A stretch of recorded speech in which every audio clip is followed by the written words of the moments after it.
All right, guys, so it's the end of October, and there was actually quite a few horror films that came out this month. So I thought, hey, let's jump on here, let's rank some of these horror films that came out this month, and let's have a little fun with it. But I'm only covering movies that came out this month, so any movies that came out in September, I'm not covering. Any movies that came out in August, I'm not covering. Just movies that came out this month. So we're going to talk about Terrifier, we're going to talk about Smile 2, we're going to talk about VHS Beyond, and, a few others. So stick around, and let's see if you agree with my ranking. Okay, so in natural fashion here, every time I do these, I don't go in any particular order. So let's start with Smile 2. I thought this movie was wonderful. I was not expecting to like it as much as I did. I enjoyed the first one. The first one's pretty good, but I think this one blows the first one out of the water. I think everything the first movie did, this one just does better. It has a better protagonist. It has better scares. It has a better story. It's bigger. I just think everything that Smile 2 does is way better than what Smile did. Not that Smile's a bad movie,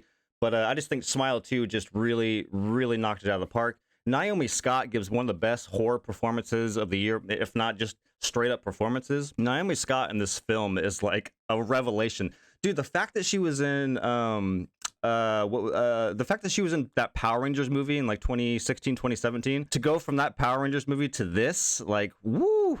She is incredible in this movie. Really good jump scares. I said in my review that like the jump scares were so good that like my heart was racing the whole time. And the fact that I'm getting older, so these jump scares are like damn near giving me heart attacks. And I felt like this movie was actively trying to kill me with its jump scares. My heart was racing throughout the whole movie. Yeah, solid, excellent movie. Can't wait to rewatch it. So we're gonna give Smile 2. I don't think it's quite S territory, so we're gonna drop it right there, right in front of the A. Terrifier 3. Yes, this was the big one of the year for a lot of people. This was the big horror event film of the year. People are dying to watch this, foaming at the mouth for more Art the Clown. And you know what? I was one of them. I could not wait for this movie, and I thought it was incredible. It was everything that I could ask for. The fact that it's, takes place during Christmas is fantastic because now, I have an excuse to watch this every year. The kills are gory and just a delight. Some of them got some chuckles, and some of them got some. There's one. If you've seen the movie, there's one kill with the glass shard. Woo, that was one of the most disturbing things I've ever seen. But hey, that's Art the Clown. Of course, every time you sit down to watch a Terrifier movie, you're going to see some disturbing stuff. Pretty good story, although it is a little basic. It's one of those, like, the lead character is dealing with some PTSD from the last movie. We've seen that before in the horror genre. This one just kind of carries that torch. But Sienna's back. Sienna's great. She has a great moment towards the end. And the ending in particular, like the last 5 to 7 minutes, I just wanted to stand up and just give the movie a round of applause. And without spoiling too much here, I want to try and keep this whole video spoiler free here. The movie kind of transitions from horror to like action. Like there's a big action set piece in the last 5 to 7 minutes, and I was like, this is incredible. Like to go from a gory horror film that's well choreographed with the horror and the gore effects to like do a well choreographed action scene. I was like, this is awesome. And it leaves in a pretty interesting way. Obviously, there's going to be a Terrifier 4, and it sounds like it's going to get wild. I do think I prefer Terrifier 2 to Terrifier 3. I think Terrifier 2 is still my favorite. However, Art the Clown is back. It was a fun time. It's one of the most memorable horror films I've seen this year, and I'm going to continue watching it year after year, every Christmas. For me, in the month of October of the year, Terrifier 3 is going right up into the S. If I was doing like a Terrifier ranking, I would just scoot that over to the right, put Terrifier 2 in front of it. Because like I said, I think Terrifier 2 is a better film overall, personally. But yeah, Terrifier 3, wonderful, wonderful, S tier, loved it. Let's do Daddy's Head. So yeah, this was a Shudder original that came out a few weeks ago. It's pretty good. I didn't love it, but it definitely wasn't bad. What I thought was cool about this movie is that I kind of went in blind, and I thought I knew what was going on. It's like, okay, I think there's like some ghosty demon haunting type stuff, but that's not really what this movie is. In fact, there's not necessarily a reveal, but the movie gives you like little kernels of information, and it's like you start piecing things together and you're like, oh, this is not a ghost and haunting movie, this is something different. And when you realize what this movie actually is, it's like, oh, this is actually kind of cool. But yeah, it's a pretty creepy movie. The aesthetic of the horror stuff, I would say, trying to keep it, spoiler free here, but the aesthetic at first was like really creepy and off-putting. You're like, oh, I mean, Daddy's head. If you've seen the movie, you know what I'm talking about. Towards the end, there are some moments where it kind of became silly. Like the aesthetic became kind of silly and kind of laughable. But at first, it's like, yeah, that's really creepy. I guess for those of you who are curious and would just want to know what I'm talking about, haven't seen this movie, it's basically this mother and son lose the father figure, and there's some tension between the mom and the son. Anyways, the kid starts seeing a creature with the face of their dad, so it's like this kind of like weird creepy crawly thing, but with the face with like a smile of the dad. Yeah, that was like creepy at first, but towards the end I was like, some of this is kind of silly. But yeah, at the end of the day, this is like another one of those like horror films that is dealing with grief, which at this point, grief and horror in this day and age, they just go hand in hand. A lot of horror films these days deal with grief. You could probably blame Hereditary for that. Not that that's a bad thing. Like, obviously, I don't care about movies that repeat storylines. Every movie does. Every movie is a copy of a different thing. But it's the execution of the familiar story, and I feel like this execution of this was pretty strong. Not the greatest, but yeah, pretty entertaining. Got some scary moments, but overall, wasn't the best thing in the world. So we're gonna give Daddy's Head a little bit of a B there. Okay, next up, we're going to do Salem's Lot, the straight to Max Stephen King adaptation. Yeah, I did not like this movie too much. I didn't think it was that good. I grew up on this movie. I think it was made for TV, and when I was really young, we used to watch the original Salem's Lot all the time. I've not read the book, so I can't really speak to like, is it accurate or not. I've actually only read like a few Stephen King novels, and Salem's Lot is not one of them, unfortunately. But yeah, overall, I just thought this movie was pretty bland. I was expecting more of the main vampire to be present in the film, but he's really not. He kind of just shows up towards the end. It's really about the people in the town turning into vampires, which is probably, accurate to the book. But it's just like, man, I kind of miss that big bad vampire that shows up and is causing havoc. But we don't really get that. There's some cool set pieces towards the end. There's a set piece that takes place at a drive-in. That whole set piece was a lot of fun. But overall, it kind of felt like a slog. I think this movie was 2 hours, and it felt like 2.5. You could have whittled this down a little bit. I didn't think it was all that scary. There's some cool ideas. Like, I just love visually. Like, there's moments in the movie where our heroes are using a cross, and the cross, like, glows. It's, like, illuminating. So it's like they hold up the cross. It's like this glowing crucifix. I thought that was kind of a cool aesthetic visually. We've never really seen that before. But yeah, overall, I don't know. I just thought this movie was kind of bland. I know there's some people out there who dug the movie. It does feel kind of old school. It does feel like a movie that would come out in like the late 90s or early 2000s. So if that seems like it's up your alley, then give this one a shot. But for me, I kind of felt this was a little bit of a snore, and I'm probably never going to rewatch it. So did that just flip? All right, well, we're going to give Salem's Lot a D. Sorry, Salem's Lot fans. It just didn't do it for me. Okay, now let's do the recently released Don't Move, the Netflix movie produced by Sam Raimi.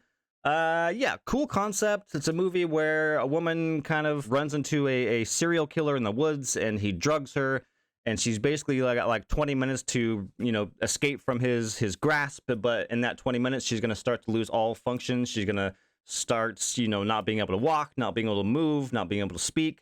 Hence Don't Move. So it's basically her just trying to get away from this serial killer guy. She's chasing her down. And yeah, this one was okay. I was a little disappointed with this one. I think from a concept point of view, when I heard what this movie was and it was produced by Sam Raimi, I was like, oh man, that sounds really interesting. But overall, it was fine. It was okay. I was just missing, I wanted a really fun, like, set piece. It's like, I think this movie is trying to be almost like a cousin or stepchild of Don't Breathe. But what I think Don't Breathe does really well is it puts it takes the concept of that movie and puts the characters in situations where it makes it for a thrilling watch. You're like, how are they going to get out of this? Oh my gosh, are they going to get caught? Like, that movie is very tense. Don't Move, this movie I didn't find to be tense at all. Like, none of the set pieces, like, the movie doesn't really put them in positions where I'm just like, oh my god, how are they gonna get out of it? Something's gonna happen. Yeah, I just didn't feel that way in this movie. Actually, you know what? I'm lying to you. There is one moment that happens during a fire. That moment, I was like, okay, how the hell is she gonna get out of this? Okay, so they have one moment that got me, but overall, I don't know. This one was okay. This was one of those, like, I kind of enjoyed it, the first watch. I don't really have a desire to watch this ever again. Not that it's like the worst thing in the world. It was just kind of like, yeah, that was fine. Yeah, that was fine. That's gonna go right into the sea. Damn, we got one in each row. Look at that. All right, now let's talk about VHS Beyond. So yeah, I've seen all of these movies. Some of them I remember, some of them I don't. It's like, for the most part, I remember like some of the bits from these movies, but not as a whole. Like, there was one, I want to, maybe you guys can help me in the comments, but I want to say it was either the 80s or the 90s, but there's one with like a mad scientist who's like making these cyborg women people, and one of them wakes up and starts, killing a bunch of soldiers. That one stuck out to me. That one's one of my favorites, but I couldn't tell you what else is in that movie. I just remember that one. And I feel like that's what this franchise is like these movies come out and you only really remember one or two of the bits. And I think VHS Beyond has two that it'll probably stick with me for a while. If you've seen this movie, the ones that stick out to me, or the two that stick out to me, are the I guess skydiving one, and the last one with Alana Pierce is, a woman who's out in the desert and she finds a spaceship. Those two will like stand out to me. Like, those were the highlights of the film. But the other ones were, not that they were bad, they were just kind of like, yeah, they're fine. I mean, what's great about anthology films is that even if you're not like loving what you're watching, it's gonna be over very quick. Like, that's what's kind of cool about anthologies, where it's like, yeah, this is fine, but can we get to the next one? And then, 5-6 minutes later, you're on to the next one. So VHS Beyond, yeah, overall, I thought it was one of the more solid ones we've gotten recently, but still not the greatest thing in the world. I don't think it's near the second movie. I think the second movie is probably my favorite. But we're gonna give VHS Beyond, we're gonna throw that right in the B. Okay, we gotta talk about Mads. Yes. Okay, right out the gate, right? Okay. This movie is international. It is subtitled. It is not in English. I just want to say that right here, right now, because when I reviewed this movie, I didn't mention that in my review, and there are some people that are angry at me at the comments. I thought we were kind of, as cinephiles, I thought we were kind of beyond the subtitle reading thing, but apparently not. I think some people still feel like if they're subtitles, they're not going to watch it. So yes, Mads is international film. It is subtitled, so just throwing it out there. Anyways, yeah, this is another Shudder original that just came out, I think, last week or the week before. And it is a movie where it starts off with a guy who's snorting a new drug from his drug dealer. He's never heard of it, doesn't know what it is. And he leaves his drug dealer's house and he goes home. And on his way home, he runs into a bandaged, damaged, bloody woman on the side of the road. And he picks her up. And then some events happen, and he kind of goes off into the rest of the night. He goes to like a party, and he's hanging out with his friends. And needless to say, the night turns into a nightmare. It goes into some crazy places that I'm not going to spoil here. The less you know about this movie, the better. But the kicker about this movie is that it's all one continuous shot. There are no cuts. However, that's what the trailer says, but in reality, this movie does have cuts. I want to say there's like 5 or 6 cuts that are like, it's multiple shots strung together to make it seem like it's one cut. So yeah, that was kind of disappointing. Like, the marketing is like one continuous shot. And I actually ate that up in my review. I was like, oh, it's one continuous shot.